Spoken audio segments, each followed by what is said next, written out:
Why are you guys so anti-dictators? Imagine if America was a dictatorship. You could let 1% of the people have all the nation's wealth. You could help your rich friends get richer by cutting their taxes and bailing them out when they gamble and lose. You could ignore the needs of the poor for healthcare and education. Your media would appear free, but would secretly be controlled by one person and his family. You could torture foreign prisoners. You could have rigged elections. You could fill your prisons with one particular racial group, and no one would complain. You could use the media to scare the people into supporting policies that are against their interests. I know this is hard for you Americans to imagine, but please try. The movie kicks off on a lively note.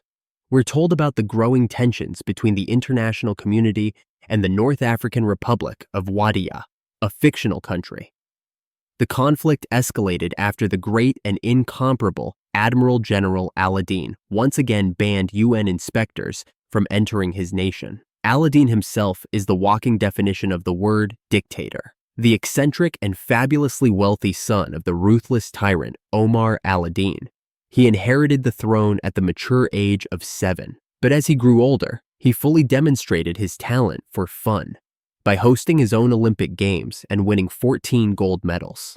Frequently accused of ignorance, he also changed more than 300 Wadiyan words to Aladeen, which, unsurprisingly, did not delight the citizens. Do you want the Aladeen news or the Aladeen news? The Aladeen news? You are HIV Aladeen? Tensions with the world grew so intense that Aladeen personally addressed his people with a reassuring statement.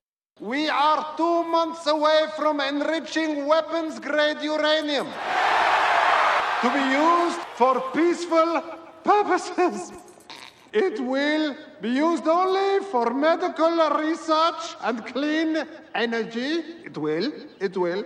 After this brilliant performance, the Admiral General visits a secret nuclear laboratory, eager to admire the noble and arousing sight of his missile.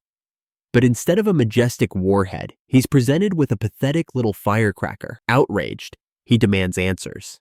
It turns out that the nuclear scientist Nadal refused to design a missile with a menacing pointed tip. The refusal did not impress the ruler, and Aladeen rewarded Nadal with the noble honor of beheading. After the flashback, he also decided to execute the current head of the nuclear program. Upon returning to the palace, an assassination attempt is made on the dictator, killing his body double. As it turns out, the mastermind behind the attack is his uncle Tamir, the rightful heir to the throne. Years earlier, Aladeen's father had passed the crown to his son instead of Tamir, and that thirst for revenge will drive him throughout the film. A little later, we're taken to the bedroom, where Admiral General Aladeen is with Megan Fox. When she refuses to stay the night, he falls into a deep depression. Wandering to his gallery wall, filled with photos of all the celebrities he's wrestled with, he grows sad. None of them ever offered him something as simple as a hug. The thought torments him. After sleeping with half of Hollywood, no one has ever truly loved him. Meanwhile, the US suspects Aladeen of developing nuclear weapons. He travels to New York to defend himself at the UN. But as soon as he sets foot on American soil, another assassination attempt, carefully orchestrated by Tamir, takes place. They try to torture him, but none of the instruments impress Aladeen. I'm being paid to kill you, but I'm gonna torture you for free. Where did you get those relics from? The Shah of Iran's garage sale? This is great stuff. It's not great stuff. That's like 1972. Hello. You won't be talking so much smack with this up your butt. It's a good device, I grant you, but where's the splash card? You're going to kill me and your white shirt. It's actually been banned in Saudi Arabia for being too safe. You know, this is totally depressing. Don't be like that. You know, I don't even think you want to be tortured. In the end, his beard is cut off. When they attempt to burn it, the sacred hair scorches the blasphemer instead. Aladeen escapes, steals clothes from a homeless man, and rushes to deliver his speech. But here's the problem. Without his beard, no one recognizes him. In his place, a double has been installed. Furious, Aladeen tries to climb over a fence, only to be blasted off by a powerful jet of water. A massive brawl breaks out, and he's rescued by an activist named Zoe. She takes him to Brooklyn, where her family-friendly, eco-friendly, everything-friendly little shop thrives. Inside, pure democracy reigns. No insults. Everyone treats each other with excessive respect and understanding. In short, everything Aladeen despises. Time out. Whoa, whoa, whoa, ah! I dread to think what kind of jungle you have on your malawak. That is very inappropriate. Don't tell me what to say and what not to say, little boy. He quickly loses his temper, curses everyone in the shop, and storms out proudly. Meanwhile, at the hotel, the dim-witted double worries about the real ruler's whereabouts.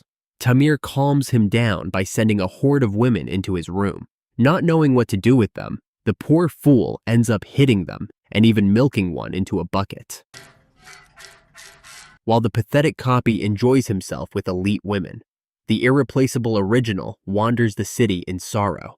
Suddenly, he spots the supposedly executed scientist, Nadal, in an Apple store. Following him, Aladeen stumbles into a club of Aladeen haters, people he had once sentenced to death. Recognized, he's about to be executed, but Nadal steps in at the last moment. From their conversation, Aladeen learns that none of his execution orders were ever carried out. Nadal agrees to help him reclaim power, but only if he's allowed to build a round missile. The deal is struck. They head to the Lancaster Hotel, but entry is only possible with a special pass. By a stroke of luck, Zoe has one. After apologizing to her, Aladeen manages to get a job at her shop. Need a little of the quinoa salad, please. And, kind of need you to hurry up, Chief. Chop, chop. Next. Nadal finds a way to scout the Lancaster. All it takes is ordering a helicopter. Everything goes smoothly until they start talking. My great-grandfather fought in the American Civil Jihad. Ooh, Bin Laden. And I said 9/11 2012. 5, 4, 3, 2, 1. They're detained, but later Zoe arrives and causes a scene. Watching her fiery outburst, Aladeen falls in love. Tamir sees the news footage of Aladeen's arrest and tightens hotel security. Zoe, meanwhile, is devastated. The Lancaster refuses to work with her shop, and business is collapsing. At this point, the dictator takes matters into his own hands. Yo, you are stocking the shelves. You, senile Romanian accountant, you are on the cash register. You promise not to steal again? I won't. I won't. Give him one more for fun, Victor. Through harsh reforms, he transforms the shop beyond recognition. But the main mission can't wait. Nadal finds the perfect fake beard for Aladeen, but he's dissatisfied with synthetic hair. That's when they come up with a truly genius plan. Here we go.